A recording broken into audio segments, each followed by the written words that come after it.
If I had to make a list of all the things I would not condone, high-speed chases would be it. I mean, where would you even get your license from? A cereal box, or you have to take a driving test by the DMV in your state? Good evening and welcome to Give Me a Break. I'm John the Carmy. It happened on Padre Island. That's right. There was a high-speed chase that happened in Padre Island, and for the neighbors you're about to meet, they say they were terrified, they were scared, and they didn't know what to do. Tonight, we have some video that you will see of a high-speed chase that happened, and you'll also see a video of an arrest that happened of the person that was caught doing the speeding. Here's Aaron Holly. Upside down, just like his life's about to be. Those are the words of a neighbor in Port Aransas who shared this video of Tuesday night's high-speed chase and rollover accident. 2 seconds later, the car comes flying down Alistair. I'm like, oh my gosh, Dad, there's a high-speed car chase, and I just saw it.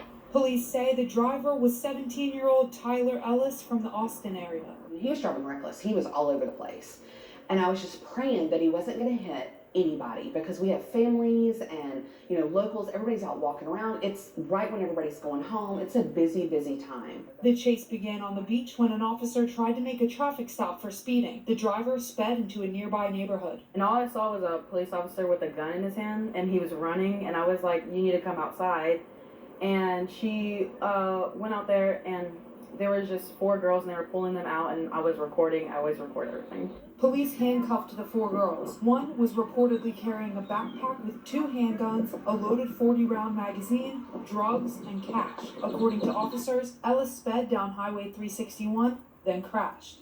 Now, it was just across the street from the stripes over here, where the car veered off the side of the road over here and landed on its roof. Ellis was taken to the hospital with unknown injuries. He's facing several charges, including evading arrest, reckless driving, and drug and weapons charges. There are going to be those individuals that come to cause problems. But what people need to understand is that Port Aransas is not going to tolerate it. This incident shaking up neighbors of all ages. I mean, he almost hit us. I almost turned in the turning lane, and if I did, it would have been a head-on collision. Yeah. I'm so glad that she was in the car warning me, because I didn't even see it until he passed us. Right. Port Aransas PD urges neighbors to call the number on your screen if you see anything suspicious. In Port Aransas, I'm your neighborhood news reporter, Aaron Holly, Chris 6 News. We have to take this very seriously. And if you took your driving test, that's great. If you didn't, you need to. Because it could very well save your life.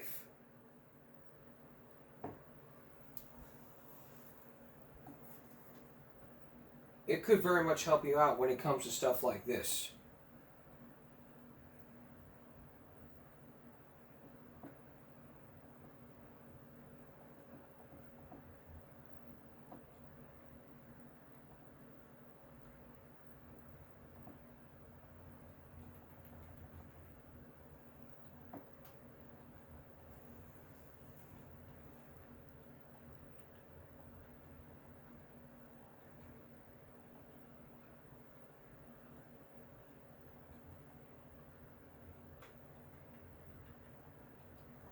Because face it, I don't tolerate people who do stuff like this.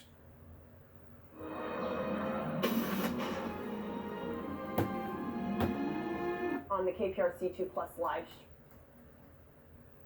Let's take a look at this. teacher who's been through it and is calling for bigger changes to keep our schools safe. He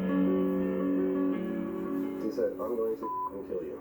This teacher, who we'll call Joe, taught middle school in Houston Independent School District for more than 5 years. Life for Joe changed last October when he became one of the many educators injured by a student in Texas each year. Physically assaulted me, jumped on my back and started punching me. Joe says he wasn't prepared for this kind of violence. I did what I thought was necessary to make myself safe, as well as all the students around me. Texas Education Agency reports in the 2023-2024 school year, assaults on educators jumped 18% from the previous school year. We wanted to know what the trend looks like throughout the Houston area. KPRC2 reached out to 25 local school districts for workers' compensation data to find out how many of their employees were injured by students, whatever the reason might be. Houston, Klein, and Waller ISDs did not give us the information we wanted.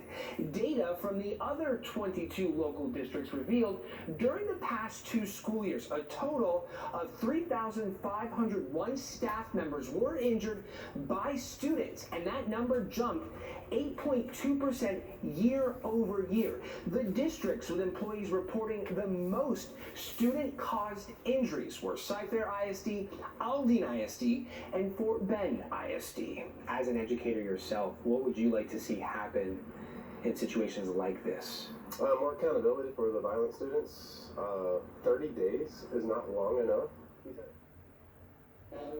Right now on clicktohouston.com, we have a breakdown of violent attacks on school staff members district by district, including how districts are handling the issue to better protect its employees. Coming up on the news at 8, we'll talk with the president of Houston Federation of Teachers about the rise in assaults and how educators can protect themselves. Then join us tonight at 6 to learn more about assault leave, one possible solution for teachers impacted by student violence. Sophia?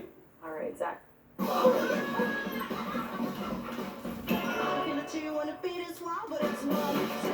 Whirlpool Ranges. What I want to see happening is stuff like reduced violence, but that's probably not going to happen. Coming up, a Project Baltimore story that involves spending, plus more about that, plus some bad drivers, and later on, your response to uncertified unteachable. From the poll I posted yesterday, so please do this. At the beginning of the broadcast, we talked about a high-speed chase that happened on Padre Island to where a driver by the name of Tyler Ellis was arrested on reckless driving charges. Now, there are a lot of bad drivers out there. Some who don't even know how to use their blinker, some who don't even know, some who just swerve, and some who just let the people drive by or just be a little spot hog and be like, I want that spot. Tonight we're going to focus on all of those. So, here's the thing about why you should use your blinker. A positive message going out to all of you about driving safely. It's tragic seeing lives lost to car accidents when it could be prevented. A safety message from loving Rob to all of you out there. There's one thing that drivers, forget to do, and sadly, it's a very easy thing to do, and I want to calmly express this bizarre tactic.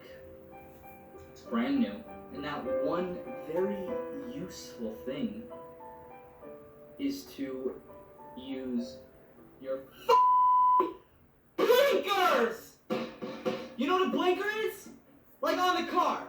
Like, you went and took your driving test and for your license and they were like, oh, where's the blinker? And you're like, driving instructor, I really don't know where the blinker is. There was a high school kid down my street who died because a driver struck him. It was a hit and run, actually. And on that same corner, another accident that happened right in front of my eyes. And about 5 times where I would have literally wrecked my car had it not been for my fast reaction to get away from another car who didn't use their blinker, who absolutely just turned right onto me, or cut me off, or literally came shooting out without me knowing because their blinker wasn't on. You know what pisses me off?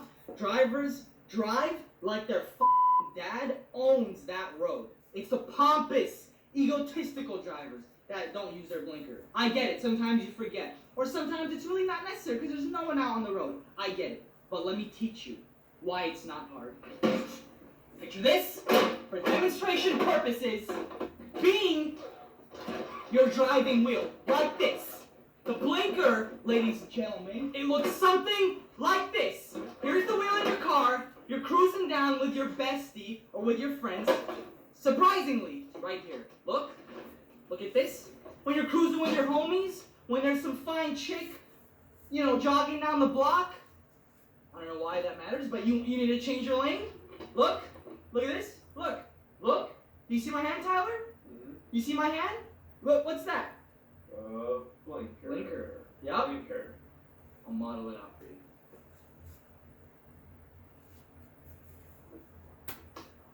you. Oh, I need to turn?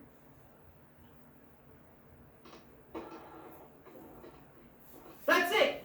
That is literally, it's not even a question of time or laziness. It's literally, you know, and this stupid thing, believe it or not, this simple thing can save lives. Literally. So if you're not going 90 miles per hour, you know, disregarding selfishly everyone else's life on the road, you can at least, that's so much of a big deal. God help the drivers. You know, they never use turn signals in Fast and Furious. That's a bad message. That's a very bad And message. it's all Even in Fast. I don't know if you put that in. Now here's more about those bad drivers. You know, because this generation.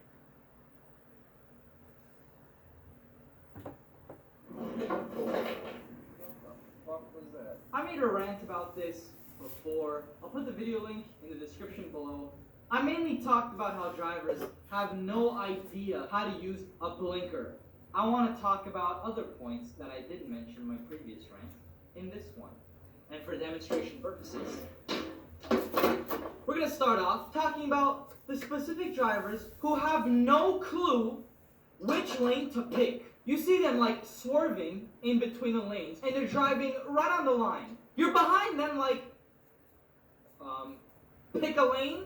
I'm trying to go around. I don't know what you're doing. I can imagine these people who do this in their car like, should I pick this lane or that lane? I mean, both these lanes are, it's kind of, you know, we'll just swerve like this. We'll just swerve in between. I don't know what the fuck they're thinking. Just pick a lane, man. That's my next point. Drivers who drive way too slow, but specifically during traffic hours. Like you're stuck at a red light. I'm the kind of driver who, as soon as it turns green, I'll accelerate, man. You got a car, use it. People take their fucking sweet ass time. Like it just changes green, and they're just like,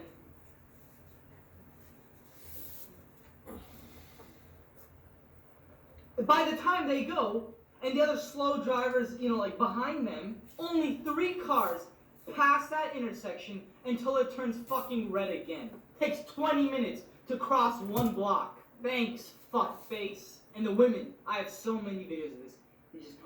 They just have to put on their makeup in the car. If you're a woman and you're guilty of putting on makeup in your car, you really just gotta admit it to yourself and say, I really should do it at home. And if you don't have time, too fucking bad. It's not gonna save time, like, I'll just do my makeup in the car and save time. How long's a drive? What are you gonna put your fucking makeup on for half an hour? It's drivers like you who ruin it for everyone else. Put your fucking makeup on before you leave the house.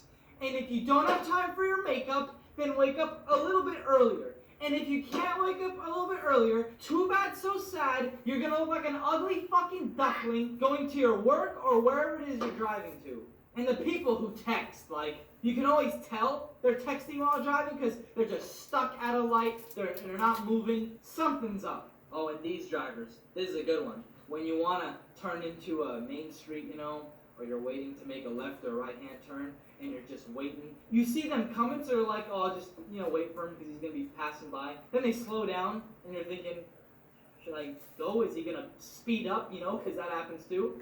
But they slow down, almost to a stop, and they turn right onto your street. And you're like, fucking thanks. You couldn't have your blinker on at least 20 feet before, so I would have been like, oh, he's turning. Okay, I'm not going to waste my time sitting here. I'll go. Because otherwise, you miss the gap of cars, and an entire lane of traffic comes up again. But it's like, just put your blinker on before, so I know you're turning. Cool, thanks. Now I can go. But no, they're just. And this has happened to me before. Let me know if this happened to you, or if it really is only me. It's happened a few times, but it's really one of those moments where you're like, I don't fucking get it. Like, I don't understand why people do this. It's when I have a stop sign, you know. I have a stop sign, I gotta stop, I gotta wait for the cars, and then I can go, or I'm trying to make a turn, whatever it is. I have a stop sign, and the other person has a right of way. Makes sense. I gotta wait.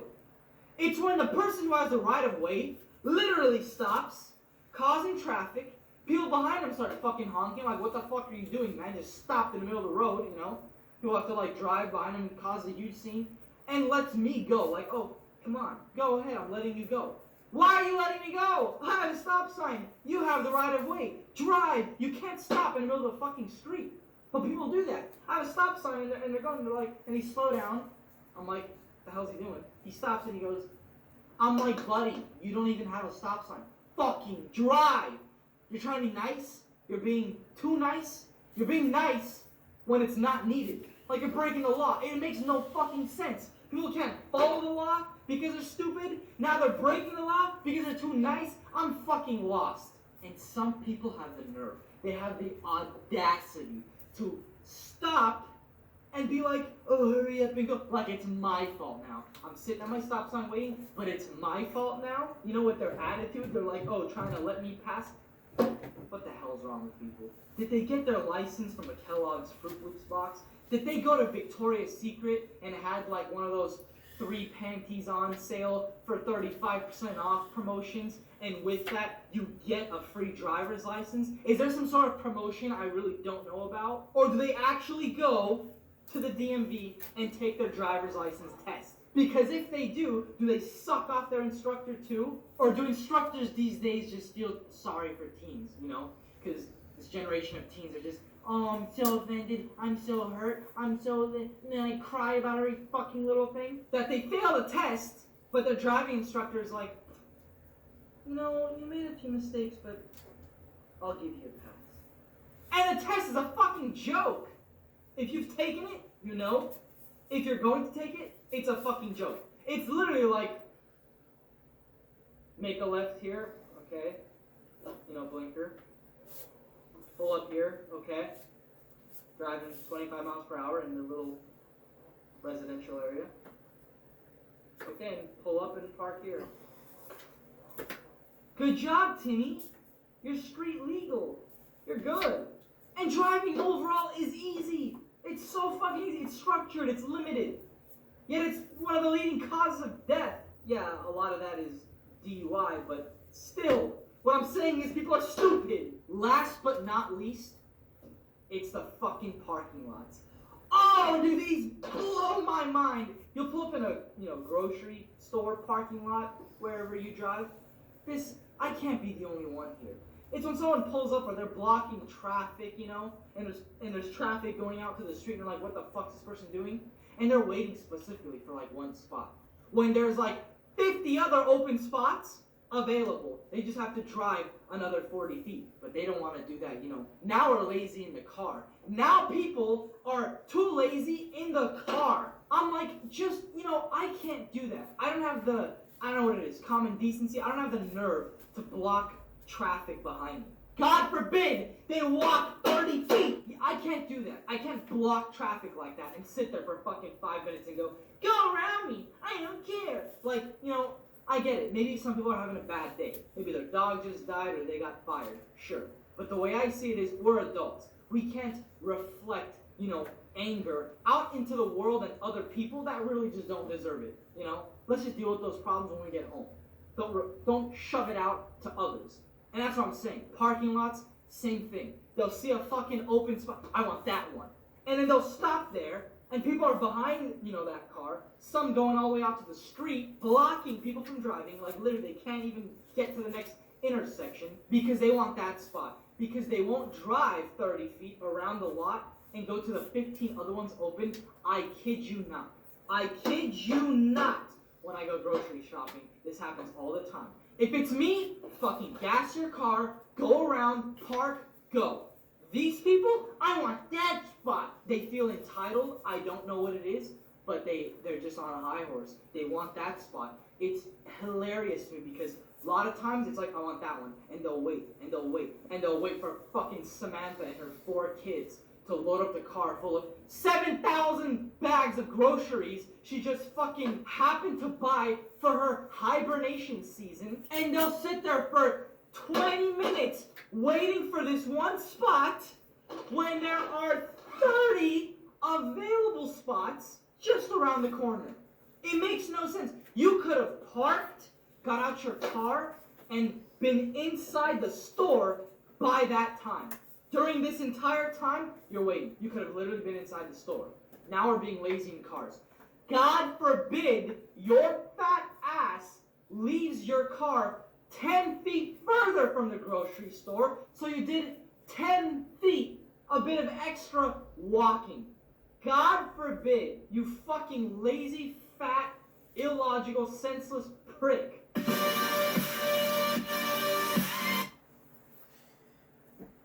And like I said, this would be a talk show all about reckless driving, you know, talking about the thing. I mean, it'd be like this, you know, we'd be talking about, you know, we asking questions from a card like, asking questions like from a card, and then switching cards, move on to the next segment, and, you know, this and the third.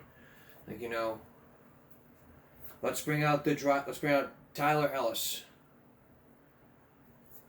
You have a friend named Tyler, so let's bring him out. Here is Tyler. Tyler, come on out. Tyler, why do you think you are a good driver?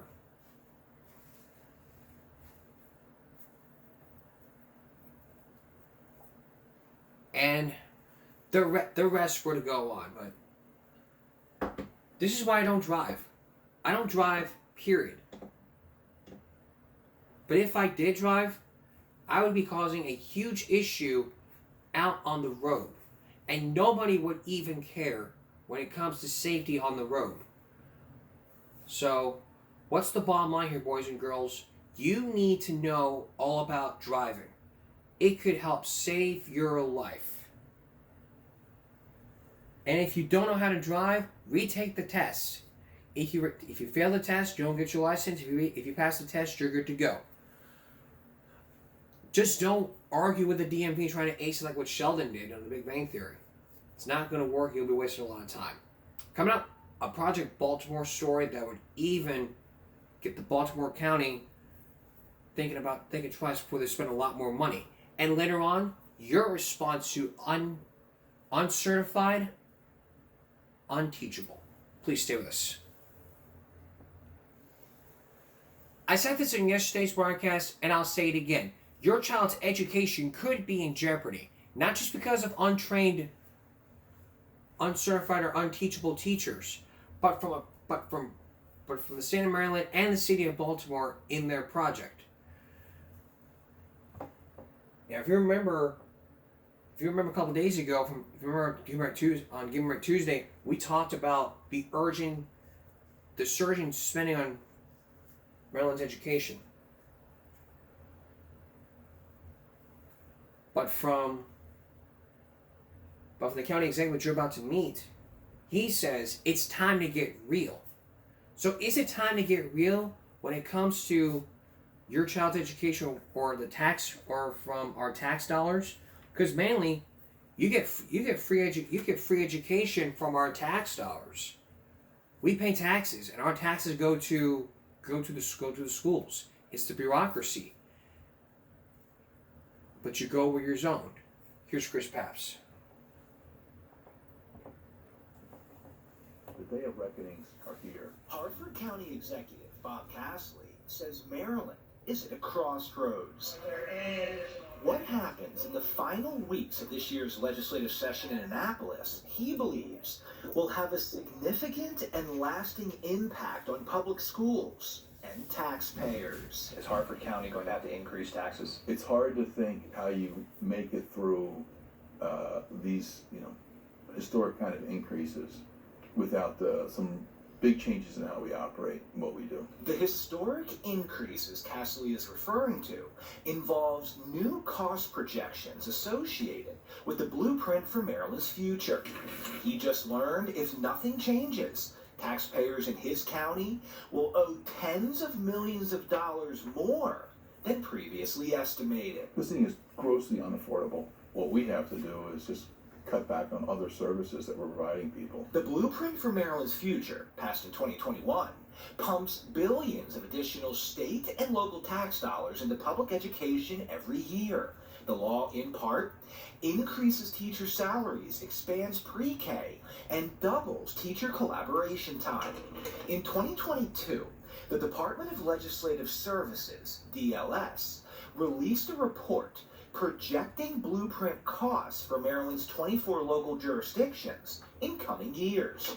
In 2025, an updated report was released, and the funding amounts increased statewide by hundreds of millions of dollars every year. In 2022, DLS estimated Harford County would owe $302 million in blueprint funding in 2025. But updated numbers show Harford County now owes $321 million for 2025, a nearly $19 million increase in just one county in 1 year. Over the next 5 years, the new DLS estimates show Harford County taxpayers owe a total of $1.67 billion in blueprint funding, $121 million more than previously projected. The whole mechanism here that was set up, it just doesn't make any sense. And so, of course, you're going to cost overruns. In an email, DLS told Fox 45 the prior projections were inaccurate due to a combination of factors. First, in 2022, local jurisdictions varied how they funded education.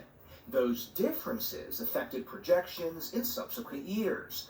Also, in 2022, Maryland passed a law shifting more of the blueprint funding burden from the state to the counties. Finally, in 2022, according to DLS, the state underestimated the economic impact the COVID pandemic would have on the number of Maryland students living in poverty, which drove up blueprint projections. There's no better time than now to make sure that we're investing in a world-class public education system here in Maryland. At a recent press conference in Annapolis, Now that we're getting a better understanding of how much the blueprint is going to cost, Project Baltimore asked State Senate President Bill Ferguson about the blueprint's soaring cost projections. If we want to create a society and where everybody has the opportunity to truly thrive, we have to invest in our public education system to give children a chance to meet their potential. But this one-size-fits-all, let's just put money bombs out there and scoop up massive amounts of taxpayers' money and throw it at the problem, it's just not a viable solution to this. With these new cost estimates,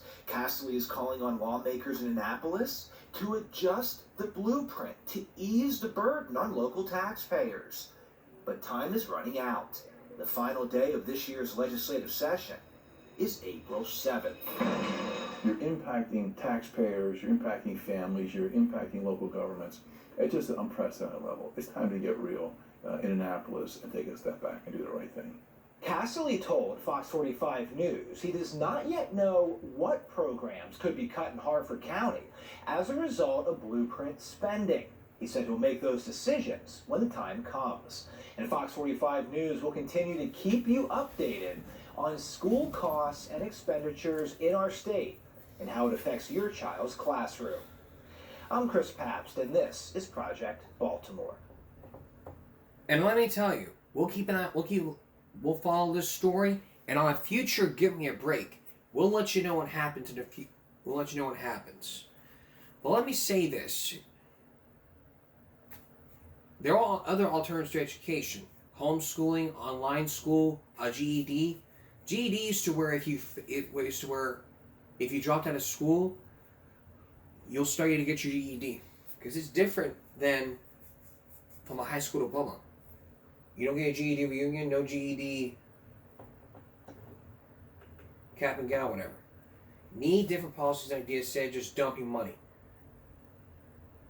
No more counties are speaking up. How about teachers get raised due to results just not across the board, teachers getting ineffective? Need a return on investment or it's a waste.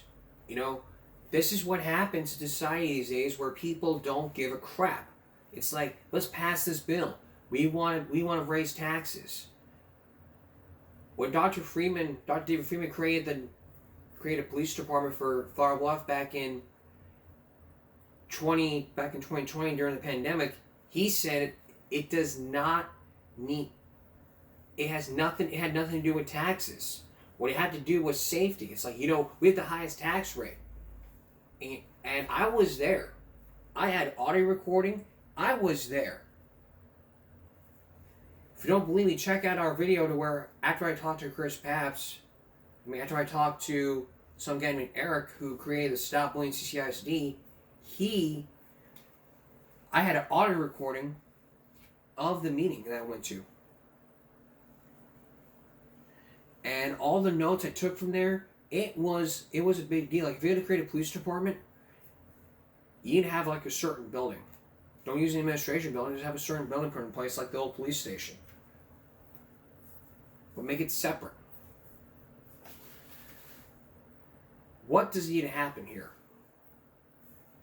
We need to be held accountable, held responsible, and not allow people to start going their way above and beyond and saying, look, we made a mistake in passing this blueprint.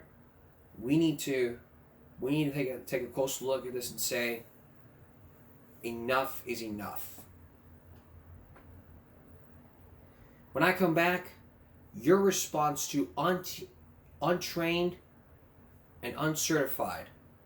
I create a poll, and we're gonna hear, and I'm gonna tell you your responses when I come back, and I'm gonna put verbs in my sentences. Please stay with us. Now it's time for Give Me a Break feedback. Your response to yesterday's video about uncertified and unqualified. We talked about teachers who were unqualified. We talked about the restrictions being loose for teachers people who want to be teachers. All they needed was a bachelor's degree and a background check. No teacher certificate, no nothing, just a bachelor's degree and a background check. I created a poll yesterday which says,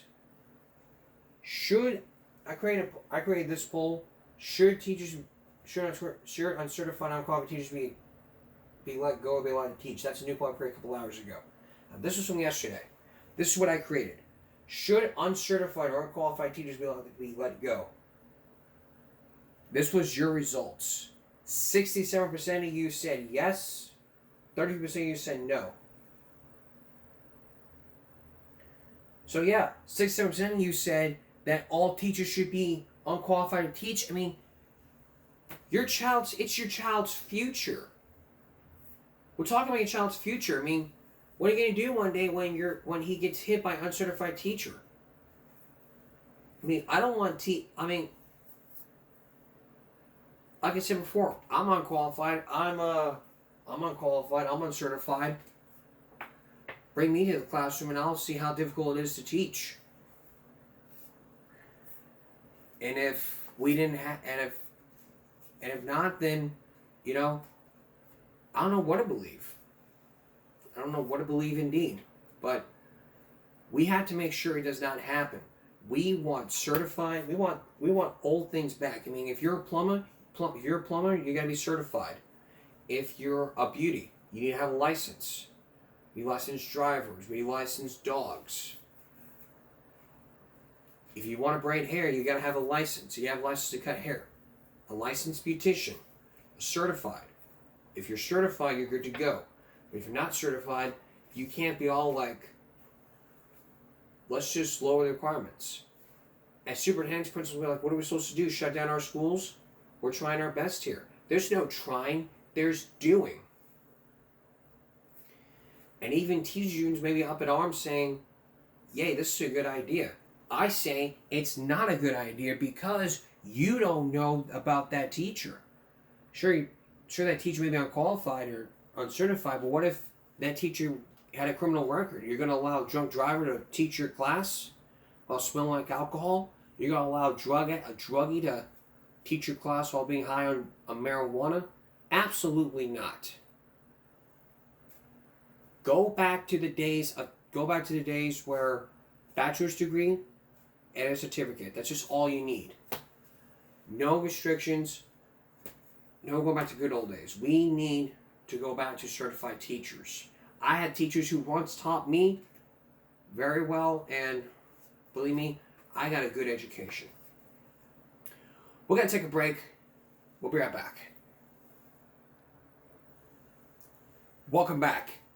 This month marks 5 years since the start of the dreaded COVID-19 pandemic.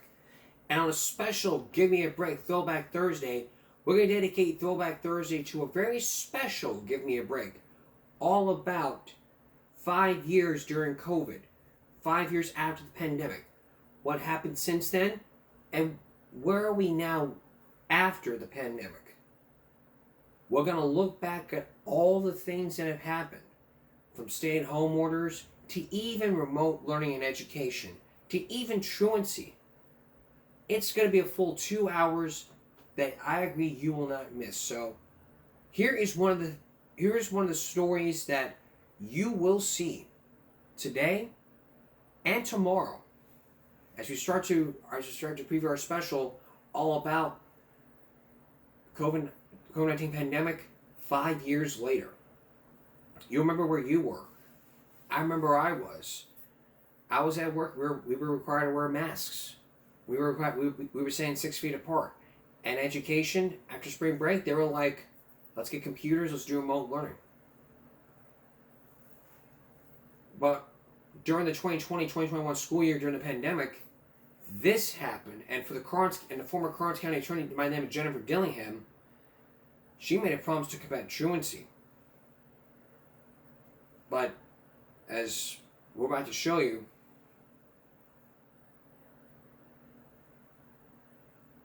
it's probably unlawful and unconstitutional. Take a look. This message today is for the parents of the school-aged children. In August 2020, with the nation still firmly in the grips of the deadly COVID-19 pandemic, Karnes County Attorney Jennifer Dillingham went on Facebook and issued a stern warning to students and their parents. So it is my promise to you, Karnes County, that your child and I will be seeing each other if you are not enrolled in school and actively engaging. I will prosecute these cases and I will make sure that we get on the right track. Dillingham, who is now judge-elect for the 5-county 81st Judicial District, appeared to try and make good on her promise to tackle truancy. When weeks later, along with her assistant and the junior high principal, she showed up at students' homes and in at least 2 cases, according to state investigative files, actually went inside without a warrant while no parents were present. Sisters Leticia Hernandez and Maria Villanueva have homes on the same piece of land, and each reported Dillingham for possible official oppression. You know, my mother called me panicking because she was like, somebody's entering your home. There's these 3 individuals. He wakes up to somebody, hey, wake up, screaming at him to wake up. He sees a lady in front of him. So why would a county attorney ever go into somebody's home looking for a child? A criminal justice expert we interviewed at St. Edward's University called Dillingham's behavior problematic. I'm sort of flabbergasted at her response to students missing school. Now, I would not even call it truancy. Everybody has moved away from a criminal justice response to truancy. Dr. Karsten Andreessen points out that Dillingham's crusade to combat truancy came as most prosecutors have moved the other direction. In 2015, the Texas legislature took massive steps to decriminalize truancy, the act of repeatedly missing school without a justified reason. The law aided a continued decrease in how many of these types of cases are filed against minors statewide. Perhaps Dillingham didn't get the message. An investigation by the state attorney general's office attempted to determine whether Dillingham and her associates entered the homes illegally. It was later declined for prosecution.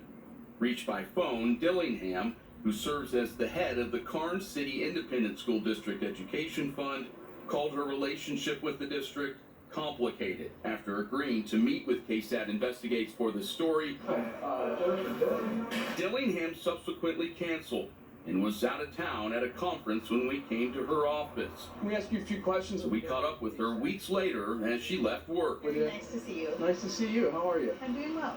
After exchanging pleasantries, Dillingham said the home visits were authorized. but wouldn't elaborate. Mr. Collier, I'm just a public servant working hard as the county attorney, so I appreciate your time very You're a much. county attorney who has overstepped your boundaries. You're not a law enforcement officer. So why are you going to parents' homes? I didn't present to be. Have a wonderful day. And there's more. The Karn City Junior High principal who accompanied Dillingham on some of those visits confirms the county attorney copy-edited this written exit letter last summer after the principal resigned. In it, the departing school administrator repeatedly called out Superintendent Hector Madrigal by name, questioning his professional demeanor and ethics, and that he uses bully tactics. We could find no record that Madrigal has been implicated in any ethics violations or other professional misconduct. Additionally, emails sent from Dillingham's official county account show her questioning the superintendent about whether he properly investigated incidents at the high school, and as recently as December, instructed him what to do next if the allegations were true. For Andreessen, the power play shows that Dillingham is way out of her lane. Based on what you've read, does Dillingham have the right mentality to be a state district judge? I don't think that she has the judgment to be a district judge. Somebody that has, taken a little bit of power from the county attorney and tried to sort of play kingmaker in the independent school district, has sort of tried to prosecute children and their parents for difficulties during COVID-19 with school attendance and logging on to schools, is not somebody that has the temperament to be a district judge, in my humble opinion. For KSAT Investigates, I'm Dylan Collier. Mr. Madrigal declined a request to be interviewed for this story. Now that was 2 years ago. This is 5 years. This is almost 5 years after spring break. During the pandemic when we went to remote learning. And by that time, it was 4 days of remote learning. Then when summer ended, then when summer began, the school decided, you know what, we're going to go to 5 days of remote learning. And then when they tried to go to in-person learning, a pattern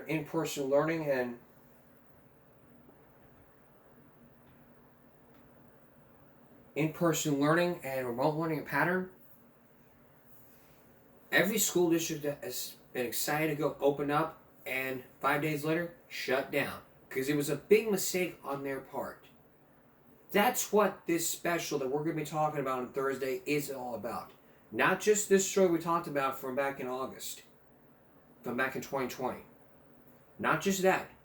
There was also Zoom bombing. There was also the COVID tests. And what I always talked about, you got to wear your mask, you got to stay 6 feet, wash your hands, all that stuff. The COVID tests. I took the COVID test, and here's something I remember. Going back 5 years.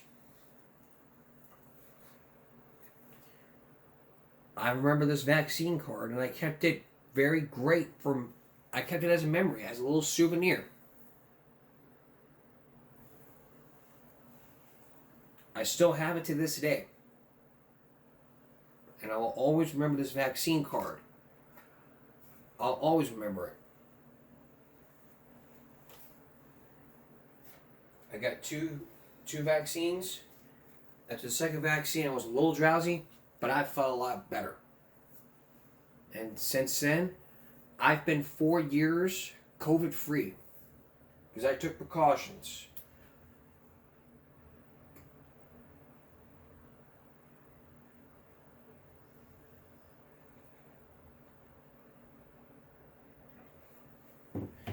And let's face it, you have to make sure that this does not happen to you.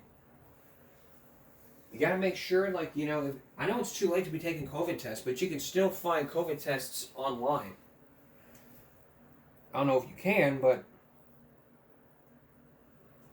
probably not that hard to do a Google search.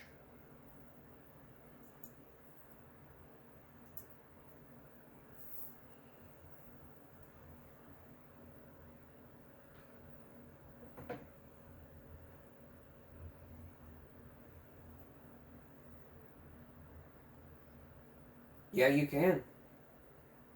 You can still find those COVID tests on Amazon. At-home tests from Office Depot. It'll just take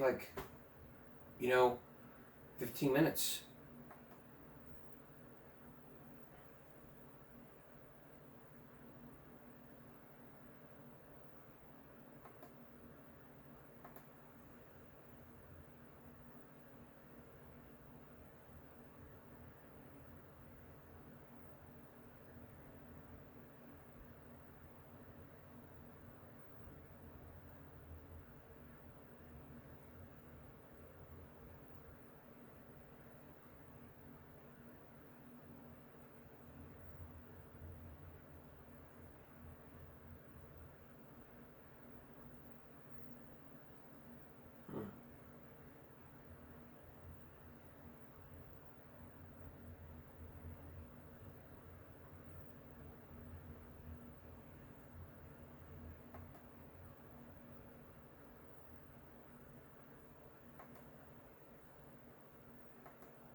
We're going to take a break.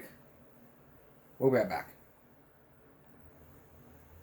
If you recall on Give 'em Break Tuesday, we talked about panhandling in Corpus Christi and how do we prevent it. But we all know that aggressive panhandling is against city ordinance in every city that you live in, from Corpus Christi to even the cities in Texas. But that's part of freeloading. Here's John Stossel. In cities, you often see people like this guy. Desperate-looking people, often holding signs like this one. It's natural to want to help people like this man, or this woman begging by a road in Salt Lake City. Her sign says she's stranded, in need of help, trying to get home. When drivers stop, she tells them, I'm from Seattle. I came down here to live with my boyfriend, and he ended up kicking me out a week before Christmas. You got nothing then? No, just my backpack. She tells this reporter from KUTV she's 1,000 miles from home. It's hard to eat. It's hard to have a place to stay. But then the cameraman quietly followed her and found she actually lives just 2 blocks away in this house. In the morning, she'd go shopping with a nice coat and purse, and then in the afternoon, she changed clothes and walked 2 blocks to the highway off-ramp and took out her sign. People gave her money. About $3, $5. Doing the math shows she made more than $50 an hour. I just felt sorry for her. A girl out there like that. I gave her a couple dollars. She lives in a house. What do you think about that? That is crazy. I live in a trailer. Dude, people pull over. I don't say anything to anybody. I hold this sign. I don't make anybody give me money. You want ads that drive results. That's why we built Roku.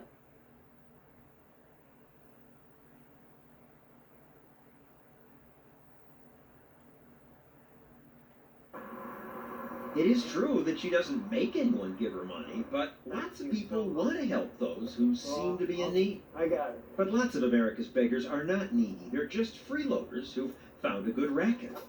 When I first reported on freeloading, I wondered, would these people holding "will work for food" signs really work for food? I just can't work for anybody. Would he flip burgers at Burger King? I wouldn't do it. It's a monotonous job. Maybe construction.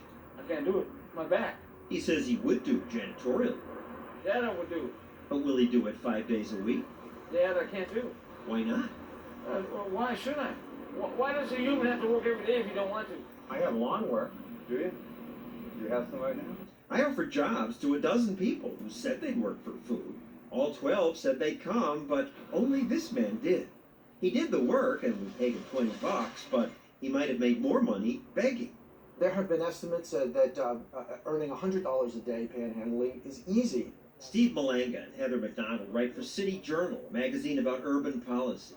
They say beggars today are hustlers. But there must be a lot of them who are genuinely homeless or mentally ill, desperate people. Every big city has food kitchens galore. The reason that people are on the streets asking for change is overwhelmingly drugs and alcohol. I wasn't homeless, you know? It was just an easy way to get money. John Buster used to make a living panhandling. And the best day? Maybe about $150. Did he have trouble finding a job? I didn't look for no job. Right. You know what I'm saying? That was my job. Panhandling as a job is common in some places. Here in San Francisco, packs of young, healthy kids beg for spare change. Spanging, they call it. Gotta survive, you know? Gotta eat, gotta drink. An art student from Stanford interviewed some of the kids. Wake up in the morning, start drinking, go to bed, do it again. That's pretty much it. They have the most deep-seated sense of entitlement that I've ever come across. Want to be able to sit where we want to. It's our home, man. Nobody's gonna make us leave. Punishing homeless people for being homeless when insufficient shelter space is unavailable. America's so-called homeless advocates often say government should solve this problem by spending more on social services, shelters, subsidies for affordable housing, jobs programs. This is a solution that is utterly irrelevant to these kids because they're not planning on settling down. They don't want housing. Really rely on the generosity of others, and there's some very generous people. There sure are. Thank you so much, sir. This beggar collected $8 in less than an hour. Past minimum wage. You help me, man?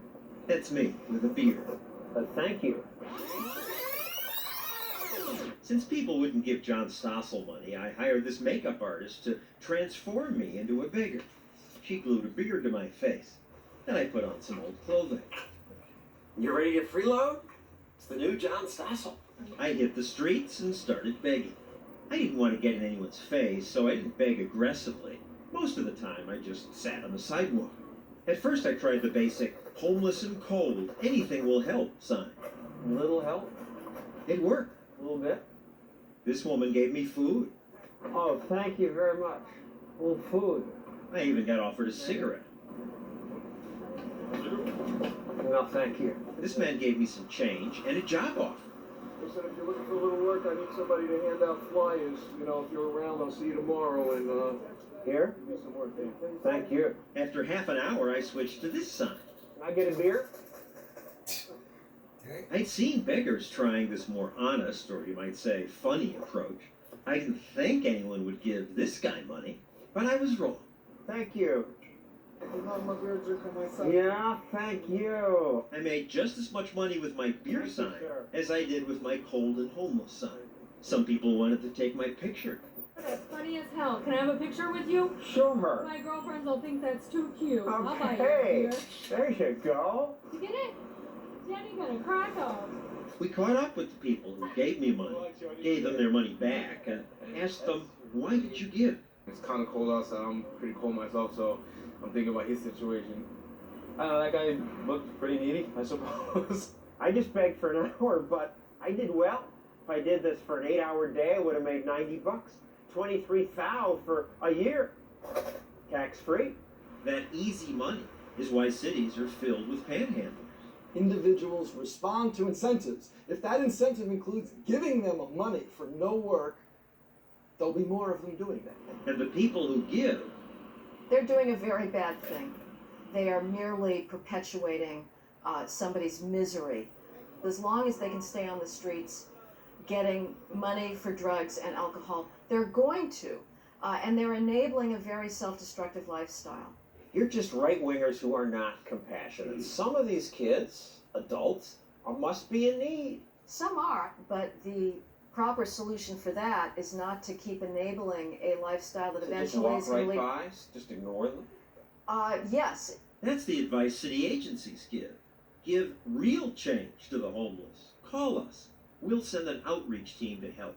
Give to charities. Don't give to people. It doesn't get through. A few cities, this is Athens, Georgia, try to get through to people by installing fake parking meters.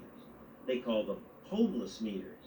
On the parking meters, it says, don't give to the panhandler. If you feel a need for compassion, put it in here. We'll make sure it goes to people who really need the money, and the money is used in the right way. Resources do exist to help the truly needy. Food kitchens are plentiful. One charity I like is the Dough Fund. They help John Buster put panhandling behind him. Instead of giving handouts, they retrain people to take responsibility for their lives. They don't allow you to get food stamps or anything around like that. That's not allowed in the Dough Fund. They want you to be independent. They gave John room and board and paid him to clean streets. Now he supervises others. You don't have to wait around for somebody to give you something. You go out there and you make your own money. You get your self-esteem back. Because happiness comes from productive work, not freeloading.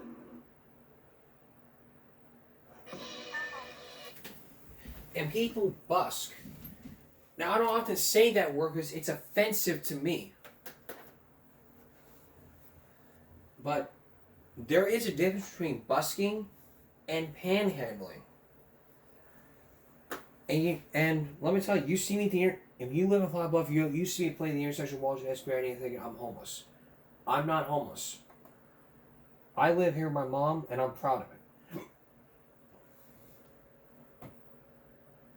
The difference between busking is you're playing music.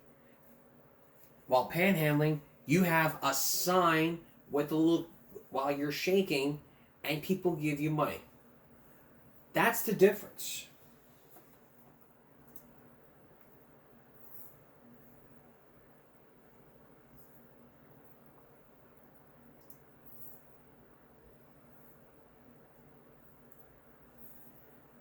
And if you don't believe me, just Google search it. All it takes is a Google search. It says right here, busking is a form of street performance, often musical, where performers seek tips or donations in exchange for their entertainment, while panhandling is simply begging for money or handouts without offering anything in return.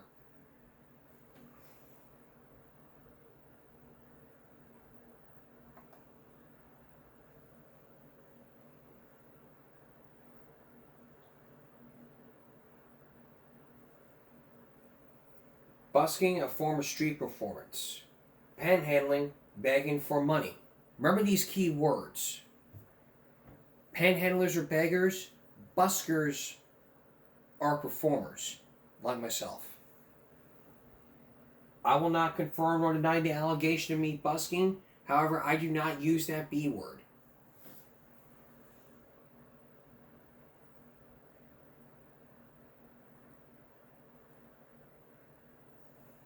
From entertainment art with a financial aspect of being secondary. It's a form of artistic expression protected by free speech rights. Busking is often viewed as a positive contribution to public spaces, enriching the environment with creativity and entertainment. That's exactly what I'm doing. And if you don't believe me,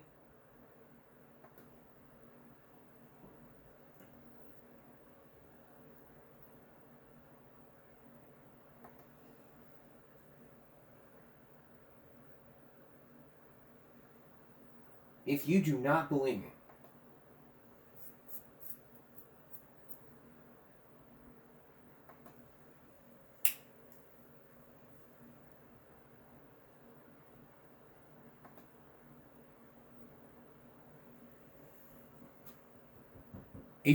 look at this picture. Do you see me out here with a sign saying need food? If I was homeless, then yes. But I'm not homeless. There is a difference between panhandlers and busking. Know the difference. And if I was homeless, I'd be out in the street with no job whatsoever.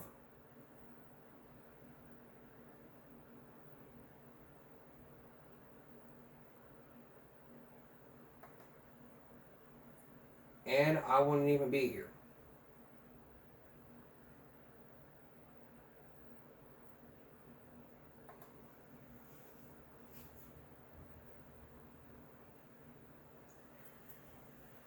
So, that's the bottom line here. Which is better, busking or begging? I prefer busking. I prefer performing out in the street because that's better than panhandling. When you're panhandling, you're begging. When you're performing, you're busking. That leads us to tonight's viral break. Because as we know, continuing talking about busking, it can often happen in subways. Can you imagine like going to a subway and you're waiting on the train and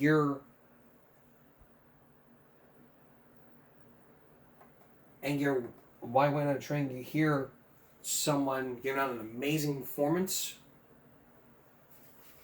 Well, I came across a video. If you never heard of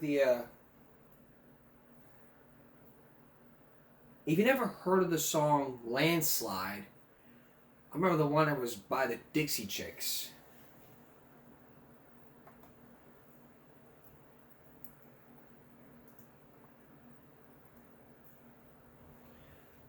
But this person really takes the cake when it came to something like this. So, this was a powerful performance by the name of... This was a powerful performance. This was 8 years ago. And it got 35 million views on YouTube. This was from by the channel Bo Rhoda. And I believe... And as you're watching this, compare and contrast panhandling to busking. Take a look.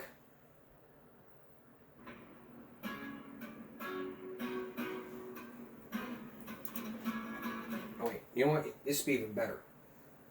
Let me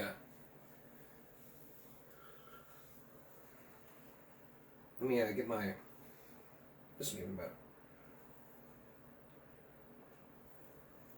I'm Jeff Davis, the Texas lawyer who's here for you. If you've been injured in a car, truck, or commercial vehicle... Here we go. And there's a tip.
That was cool. That was amazing. Now, did you get the difference? What she's doing is busking. That's exactly what she's doing. Now, in some states, if you want to be a street performer, you have to have a permit. And by doing some research, there are no laws. And for me performing the intersection since 2021, everyone has always been very supportive. And I'm very proud of that. And, I'm thinking about doing a 1-year anniversary. I'll have to talk to Tony Halamiro about it. He's been a very great friend. He's been very supportive. And, wow, this brings me back. See? Compare and contrast. Begging, performing. Homeless, or pretending to be homeless, performing. Street performers can really get your way into fame. But that's a different show. Try going on YouTube and look up playing guitar in subway, and there's a lot more people performing in the subway, not just in the subway.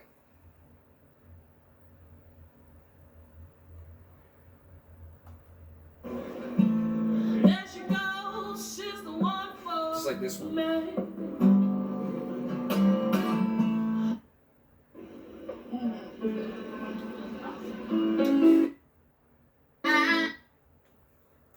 That's going to be another story.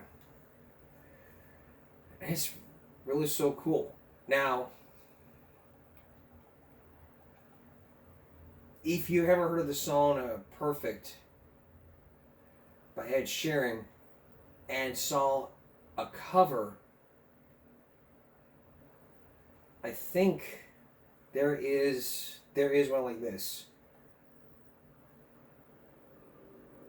This is for entertainment purposes. This is to educate you about the difference between panhandling and busking.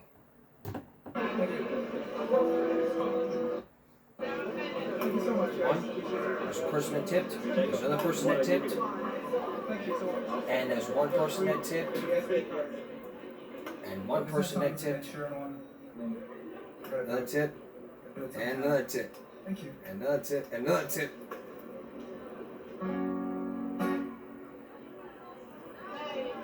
I found a love for me, yeah. Darling, just... And there's like another tip. This one got 25 million views. This is from Dublin City Today. But there's another one that really got my attention. I think we showed it to you, but if we didn't, but if we did, we'll show it to you again. If we didn't, this is 2 years ago. It got over almost 400,000 views on YouTube. Everybody, thanks for sticking around. See this camera over here? This video is going to be on a YouTube channel called Dublin City Today, and Sean over here takes videos of all the buskers and puts them online for everybody to see. And yeah, he's been a great support over the last 3 or 4 years I've been here. So yeah, if you want to check it out, Dublin City Today on YouTube, and this song is Folsom Prison.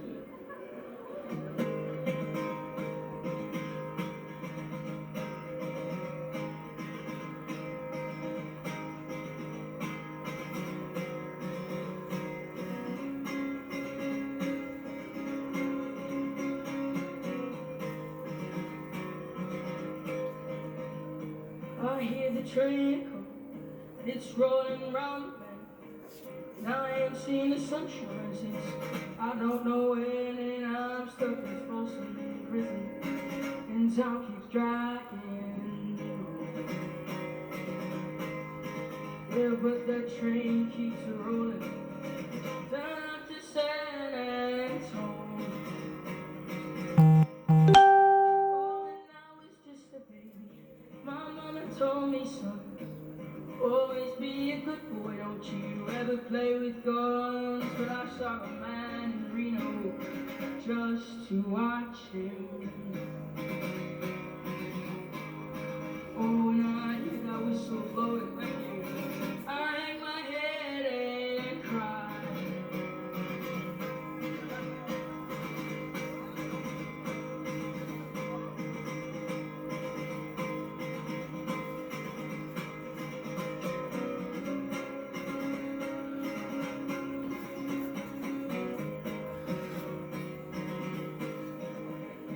I bet there's rich folks in fancy dining cars. They're probably drinking coffee and smoking big cigars. Oh, I know I had it coming.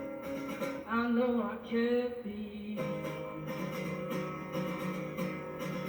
But those people keep it moving, and that's what tortures me.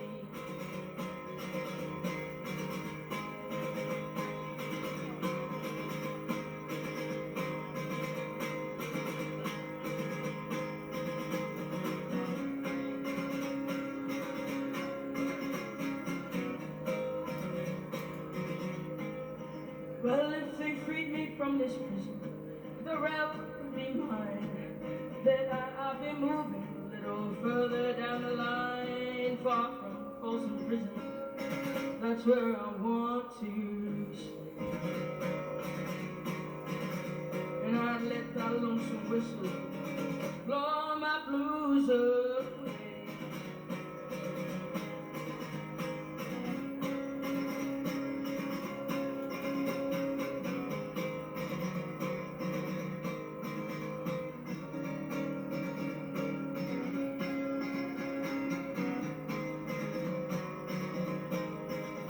Oh, I let that lonesome whistle blow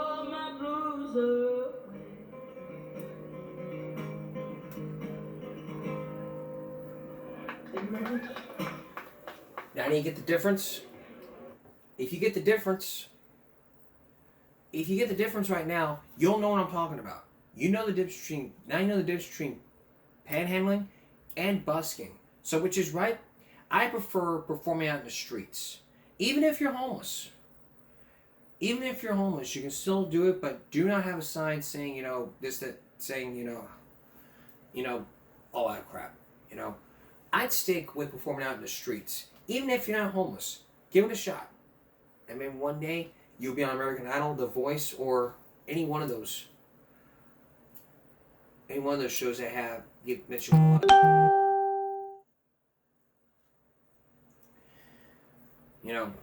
Stuff like that. That's all for this. That's all for this edition of Give Me a Break Wednesday going to Thursday. A reminder: we'll see you again for a special Give Me a Break Thursday. 5 years, COVID-19. 5 years later. Follow us here at YouTube and Give Me a Break. Stop bullying, speak up. Concentration, not strength. No jaywalking. Good night, everyone.